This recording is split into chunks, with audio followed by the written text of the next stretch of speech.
فاروق اعظم اللہ کی بارگاہ میں دعائیں کرتے تھے، کہا کرتے تھے کہ اللہ میری زندگی کی ساری نیکیاں میں صدیق اکبر کو دے دوں، مجھے صرف ایک غار والی وہ نیکی مل جائے، میں سب سے بڑا کامیاب شخص بن جاؤں۔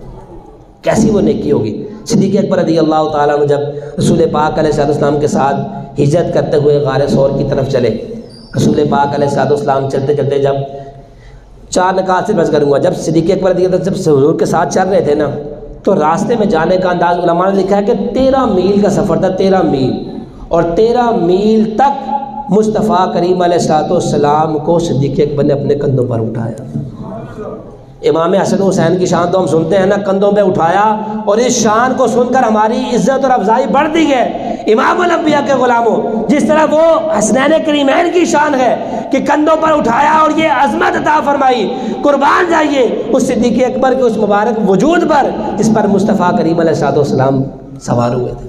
اور علماء کا یہ عقیدہ ہے، اس وقت فرمایا پوری دنیا میں کعبۃ اللہ سے، عرش سے، کرسی سے، کائنات کے ہر مقام سے، حتیٰ کہ جنت سے بھی یہ وہ حصہ سب سے افضل الاعلیٰ ہے جس زمین کے حصے پر مصطفیٰ کریم علیہ السلام کا جسم اقدس اس وقت موجود ہے۔ یہ بالاتفاق عقیدہ ہے، اس وقت جہاں پر نبی پاک صلی اللہ علیہ وسلم کا جسم اقدس موجود ہے، کائنات میں جنت سے، عرش سے، کرسی سے، کعبۃ اللہ سے سب سے بڑھ کر وہ پاکیزہ حصہ سب سے عظمت اور بلند مقام والا ہے۔ ایمان سے بتائیے، جہاں پر مصطفیٰ کا وجود ہو وہ عرش سے، کرسی سے، کائنات کی ہر شے سے افضل ہے۔ جس وقت صدیق اکبر کے کندھوں پر مصطفیٰ سوار ہو، اس کی شان عظمت کا عالم کیا ہو؟ اس لمحے صدیق اکبر رضی اللہ تعالیٰ عنہ کے جسم اقدس اور وجود کا کیا عالم ہوگا؟ خیر، صدیق اکبر جب آگے بڑھے تو آپ کا انداز یہ تھا کہ جب آپ چل رہے تھے نا، کچھ لمحے کے لیے جب سرکار خود چلتے تو صدیق اکبر کا انداز یہ تھا کہ کبھی آپ دائیں ہوتے چلتے چلتے، کبھی بائیں ہوتے، کبھی اس طرف ہوتے، کبھی اس طرف ہوتے، اس طرح آپ طواف کرتے ہوئے، اس طرح چکر لگاتے ہوئے سرکار کے ساتھ چلتے ہوئے غار کی طرف بڑھ رہے ہیں۔ صدیق اکبر سے حضور نے پوچھا، صدیق بتاؤ یہ تمہارے چلنے کا انداز بڑا عجیب ہے کہ آگے چلنے کے بجائے تم کبھی دائیں، کبھی بائیں، کبھی آگے، کبھی پیچھے، اس کی وجہ سمجھ نہیں آئی۔ صدیق اکبر نے اس وقت شان صدیقی کا اظہار کیا، کہا یا رسول اللہ میں اس خوف سے اور اس وجہ سے چاروں جانب گھوم کر چلتا ہوں، میں اس عقیدے سے یہ نظریہ رکھتا ہوں کہ کہیں آپ پر کوئی وار کرنے والا دائیں جانب سے کرے، کوئی بائیں جانب سے کر دے، آگے سے پیچھے سے کر دے، اور میرا یہ نظریہ ہے یا رسول اللہ وہ وار جو آپ کی ذات پر ہو رہا ہے وہ پہلے صدیق اکبر کے جسم سے گزرے پھر مصطفیٰ تک پہنچے۔ میں تحفظ ناموس رسالت اور سرکار کی عزت اور ناموس کی حفاظت کے لیے ایسا عمل کر رہا ہوں۔ اور پھر جب آگے بڑھے علماء، اچھا آپ نے یہ بات سنی ہوگی نا، غار کے اندر سرکار آرام فرما رہے ہیں گود میں صدیق اکبر کی، اور صدیق اکبر رضی اللہ تعالیٰ عنہ حضور کے چہرے کا دیدار کرتے چلے جا رہے ہیں۔ علماء نے لکھا ہے کہ 1 دن نہیں 3 دن اور 3 راتیں بھی غار میں رہنے کی روایت ہے۔ تو اب ایمان سے بتائیں کہ 3 دن 3 راتوں میں صرف حضور ہی آرام فرما رہے ہوں؟ آخر صدیق اکبر کو بھی تو یہ موقع ملا ہوگا کہ مصطفیٰ کریم علیہ السلام کی جیسے صدیق اکبر حضور کا پہرا دیتے ہوئے غار میں بیٹھے اور موجود ہیں اور حضور کے چہرے کا دیدار بھی کر رہے ہیں اور سرکار کی عزت اور ناموس سرکار کی ذات کا پہرا بھی دے رہے ہیں۔ سوچئے وہ گھڑی کہ جس لمحے صدیق اکبر حضور کے مبارک گود میں آرام فرما رہے ہوں گے، اس وقت صدیق اکبر کو پہرا دینے والی ذات اور ہستی کوئی اور نہیں بلکہ خود مصطفیٰ کریم علیہ السلام کی ذات ہے۔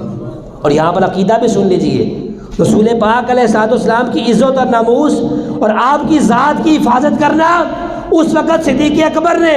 اکیلے تنہا غار تک پہنچانے میں، غار کے اندر رہ کر سرکار کی عزت اور ناموس کی حفاظت کر کے یہ لوگوں کو بتا دیا، لوگوں مصطفیٰ کی عزت اور ناموس کی حفاظت کرنا یہ کوئی اور کام نہیں بلکہ یہ سنت صدیقی ہے۔ اور بلکہ آپ نے بتایا لوگوں جب بھی مصطفیٰ پر حملے کیے جائیں گے، وہ ختم نبوت کا انکار ہو، وہ مصطفیٰ پر بے ادبی کا اظہار ہو، وہ بے گستاخی کا اظہار ہو، اس وقت عزت و ناموس مصطفیٰ کی حفاظت کرنا یہ صدیق اکبر کی مبارک سنت۔ اور جس لمحے صدیق اکبر آرام فرما ہوں گے، رسول پاک علیہ السلام صدیق اکبر کی ذات کا پہرا، تو پتہ چلا کہ صدیق اکبر پر بھونکنے والے اور بکواسات کرنے والے وہ لوگ، وہ منکر جو حضور کے صحابہ کو گالیاں بکتے ہیں، برا بھلا کہتے ہیں، پتہ چلا کہ صدیق اکبر کی ذات اور عزت کا تحفظ کرنا یہ کسی اور کی سنت نہیں، خود مصطفیٰ کریم علیہ السلام کی مبارک سنت۔ اور تیسری اور آخری نکات اور بات سنیے، بات ختم کرتا ہوں۔ جب سرکار غار کے اندر موجود تھے نا، تو غار کے بعد جب وہ کفار بالکل قریب پہنچے، قدموں کی آہٹ بھی دیکھی گئی، تو صدیق اکبر رضی اللہ عنہ نے یہ غم کا اظہار فرمایا، یا رسول اللہ کہیں وہ کافر ہمیں دیکھ نہ لے۔ تو قرآن کی آیت کہتی ہے لا تحزن ان اللہ معنا۔ اور غم پتہ کیا ہوتا ہے؟ خوف ہوتا ہے کہ بندے کو اپنی ذات کا، اور غم کی کیفیت اس کا معنی علماء نے یہ لکھا ہے، جو خوف ہوتا ہے وہ اپنی ذات کے لیے ہوتا ہے، اور جو غم ہوتا ہے نا وہ اپنے لیے نہیں بلکہ جو ہستی ساتھ ہے ان کا غم تھا کہیں ہم پکڑے ہی نہ جائیں۔ آپ فرمائیں لا تحزن ان اللہ معنا۔ اچھا جب وہ کفار غار کے قریب آئے نا، آخری بات، جب وہ غار کے قریب آئے تو قریب آ کر انہوں نے کیا دیکھا کہ غار کے باہر کبوتری نے انڈے دیے ہوئے، یعنی یہ ایسی وجہ تھی جالی نے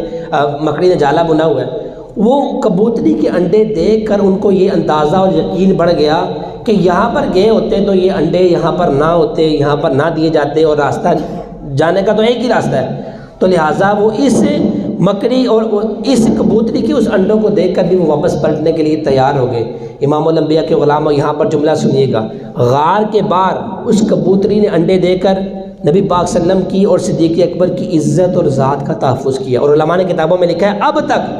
تب سے لے کر اب تک اس کبوتری کی نسل کو اللہ نے یہ اعزاز دیا ہے کہ اب تک مکہ اور مدینہ میں رہنے والی جو کبوتریاں ہیں، کبوتر ہیں، یہ اسی کی نسل میں سے ہے جس نسل کی اس کبوتری نے مصطفیٰ کی عزت اور ناموس پر پہرا دے کر سرکار کی صدیقیت کی تحفظ کیا تھا۔ اس وقت سے لے کر اب تک اللہ نے اس کی نسل کو مکہ اور مدینہ کے اندر رہنے کا شرف دیا۔ اور امام الانبیاء کے غلاموں اگر